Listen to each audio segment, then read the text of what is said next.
focused on dialing up security, the need for scam control, scam call protection in contact center. And for this, I would like to invite Mr. Satyam Lad, Product Management Director from Assertion.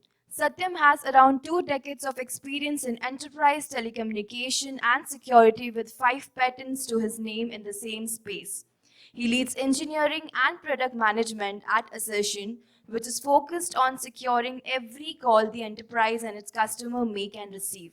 Over to you, Satyam, sir. Thank you for the introduction. So I hope I'm audible. Okay. So I'm going to take a little different tone than what my earlier speakers have been taking up. We've been talking about BPOs and all this stuff and how to efficiently improve the BPO processes. Here I'm going to talk about the security aspects of it, basically something related to the scam call and the role a BPO can play in securing against the scam calls. Now, well, when it comes to scam call, I need not explain more because we have been experiencing it, and the contact centers also get scam calls. Mainly the scam calls dial into contact center to extract certain information. Okay. So that's how the scam begins. So I will start with some numbers to understand what exactly is happening. So what we see is that 62% of the phone calls that are coming from non-fixed VoIP numbers. This means that the impersonation, what I mean to say is that if I am able to impersonate my friend's or Sanjay's number, then it is pretty easy for me when it comes to non-fixed VoIP numbers. Essentially, when a call lands into a contact center, it will appear that the call is definitely coming from a registered phone number, right? And that's the first point. Second point is that there is a 53% increase in the fraudulent activities when it comes to the financial sector. Okay. Similarly, 37% companies have evidence that there are scams on the IVRs itself. So which means that attackers are targeting IVRs. They are targeting the IVRs to extract certain information out. Right. So these are the numbers which suggest that the scam is an issue that is hitting the enterprises. So I will drill down further into them. So now to serve the customers, any enterprise will definitely open up different channels to communicate. So be it chat, call, social media, or emails. So there are many of the other channels that they will try to open up. So if we start talking about all of this, when it comes to emails, right? Currently there are email solutions that are available which protect you against any kind of fraud email that comes to you. That includes ransomware attacks, because prominently the ransomware attacks start from the emails that comes to the enterprise user. Right? Majority of the email securities have been successfully protecting against ransomware, but essentially there are recent occurrences where ransomware was successful. And just to note on that, when the forensic analysis was done, it was not only because of the emails that the ransomware was successful, it was because an email did come to the user and it was followed up by a call. Okay, and the person on the other end was able to convince him to click on a particular link, okay, which was part of that email. That is how the ransomwares and other attacks are being successful. So in most of these attacks that are happening, a call is playing a prominent role. Okay. Next is the social media. So typically what happens is that these attackers, they try to use social media to put pressure on the agents. Right? They will try to create a certain set of emergency or an urgency, and such. I mean, it happens in such a way that when the customer, when the attacker calls the agent, the urgency has already been created, and the agent is pressurized to bypass certain processes to reveal information. Right? So in this case also, the channel of call is prominently used. Now I'm using social media and email is because we have heard stories from the customers. When it comes to chat, yes, well, there are attempts, but we have not found any specific evidence of fraud happening via the chat. So I'm just keeping chat for now.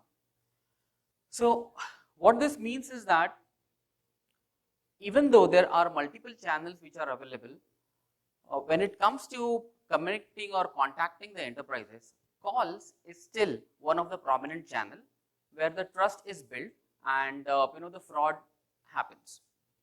Okay. So we'll start drilling down a little further into this. From the recent studies, what has been observed is that 60%, 61% of the scams that have happened, it has a direct connection with the contact center, which means that there has been one call that has happened with the agents. Okay. This is an established fact. And as we look around, these frauds that are centered around contact center are increasing every year. Last year itself, we saw a 40% increase in such kind of frauds. Okay. So if we start drilling down into what exactly is happening, how are they so much successful? The primary reason for the attackers being successful is the information that is available on social media of the individual users and the information that is available on the dark web. Essentially, if I want to attack a particular user, I know his social media handle, I know what he's posting on social media. Through dark web, I get different pieces of information. Okay. So today, attackers have one piece of information that is always available. Okay. But of course, the contact centers and the BPOs are evolving. Okay. They are becoming good. So they don't rely on one piece of information. They need multiple pieces of information. So what essentially the attacker does is that he will call the contact center and there is a certain set of questions that the agent is going to ask. Right? If he has all the information, then the agent is going to believe that he is the right person I'm talking with, and that is where the identity theft happens. Okay? So I have presumed an identity of one of your customers.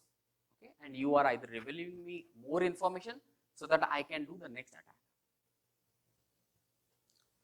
The next kind of attack, what happens is, it's part of the IVR mining. It is only focused on the IVRs. Okay. Now, all our IVRs that we observe today, or basically we also land up today, they ask you questions. You got to answer to that questions. If the answers are correct, they take you to the next step. So all of this is called as knowledge-based questions. Now, there is a certain information about the customer with the contact center. Based on that, it keeps on asking questions. Now, it's not a human who is doing it, it's a machine. So the attacker, when he attacks a particular IVR and tries to get into a customer's account, he gets multiple attempts to guess the correct answer. Okay. And that is where the game begins. So these attackers, they keep playing on the IVR. The frequency varies. Sometimes they play it at a very high rate, sometimes they play at a very slow rate. But the whole point is that they are trying to play the IVRs, they're trying to guess the correct answers and move to the next step. Okay. And there is an extreme increase in the IVR mining related activities. The third thing that has always been observed is account takeover. Now, there are different stages of this attack that keeps on happening, and it depends on the information that the attacker has about this particular user. Now, in account takeover, this is the case where he has figured out a lot of information from IVR mining, identity theft, social media, and all other places. So he is now targeting to change the TPIN or some password of this user, right? More the information an attacker has about a particular user, more the chances that he is able to change the password. Okay. When it comes to account takeover, the percentage is not high, but the impact is significantly higher because you have lost access to your account. The last attack I'm going to talk over here is about card not present scam. Now, this is a very old trick. Surprisingly, it is again coming up in the chain. So this trick the attackers typically do is that when they have all the information about the card, basically they don't have the card, but they have information about you, and they call the contact center asking you to authorize a particular transaction. Okay, and when the agent asks him questions, he has everything. He just doesn't have the card to tell you some more specific information. And the customer will, or the attacker will pressurize the agent to authorize this transaction because he has each and every information that is required. Okay, I mean, this kind of scams is suddenly becoming popular again, at least in the US market. Okay, so if you look at all of these scams that are happening, essentially they are coming via calls, and when they are coming via calls, that means the best place to stop them is at the BPO. Okay, if the BPOs or the contact center takes corrective actions in identifying who are the suspicious callers, okay, then these attacks can be stopped at the BPO itself. Now, how does this work and how can we stop it? So, in all these attack vectors that I explained you, there is a certain pattern that the attacker is following. Okay, he will keep on calling multiple times. The duration of the calls will be different. The place from where the call is originating will be different. Now, the impersonation that we do, for example, if I try to impersonate Sanjay's phone number, there is still a signature in the signaling protocol which is left behind, okay, which may not reach the contact center or the IVRs, but the information is there when the call comes from the telco. When the SIP service providers, when the call lands on your enterprise, the signature is there. It is just that you need to understand what to look at and fetch it. So if you have this information, then you know which are the suspicious caller trying to reach your enterprise. Okay. Now there are two main things. Okay, the third thing is also there, but there are two main things over here that what a BPO can do. First is that you go to route every suspicious call to specialized agents. Okay. So over here, the key thing is about identifying the suspicious callers who are getting into your contact center. That is the key thing over here. Okay, and any block, and you got to block any repeated offenders that keeps on coming in. Now, what the observation is that any repetitive offender, if you block him for 10 days, okay, then there is a high chance that he will change the number from which he is trying to target you. So you got to release that immediately, so that otherwise the real customer will get blocked. Third, the most important thing is that we have a booth over here, so you can come and talk to us, because there are many other use cases related to fraud that we cover. Now, coming to the first point about if you want to route the suspicious calls and you want to identify the suspicious callers, these are the 4 key points that we have identified and which are benefiting our customers. First is that you got to track every incoming and outgoing call right at the point when it is entering the enterprise, which means that you got to see the exact raw nature of this call that is coming in. Okay, you cannot look at any extracted information where you will lose certain pieces of information. Now, when I say certain pieces of information, that means in the signaling parameters, there are a bunch of parameters that comes in wherein attackers gets identified. That's one. Second is that to understand this pattern at different customers, you got to leverage the AI technology, so that whenever the patterns are built automatically, these numbers will come up on the radar. Okay, and as this number comes up on the radar, you got to route it to the specialized agents, so that humans are a better judge to understand if it is a suspicious call or not, to give the final stamp. Similarly, if you look at US government, the US government itself makes certain scam databases available, FTC and FCC databases which are available. Those keeps on changing, they gets refreshed after every 2 days and 3 days, right? So you got to always be on sync with all these third-party databases. Next is the agent feedbacks, because your agents are going to give feedbacks about certain activities which are which are scam-related activities. And the last is about you got to monitor your IVRs for any kind of probing activity that is happening, because that is the first place of information gathering that happens on your contact center. Okay.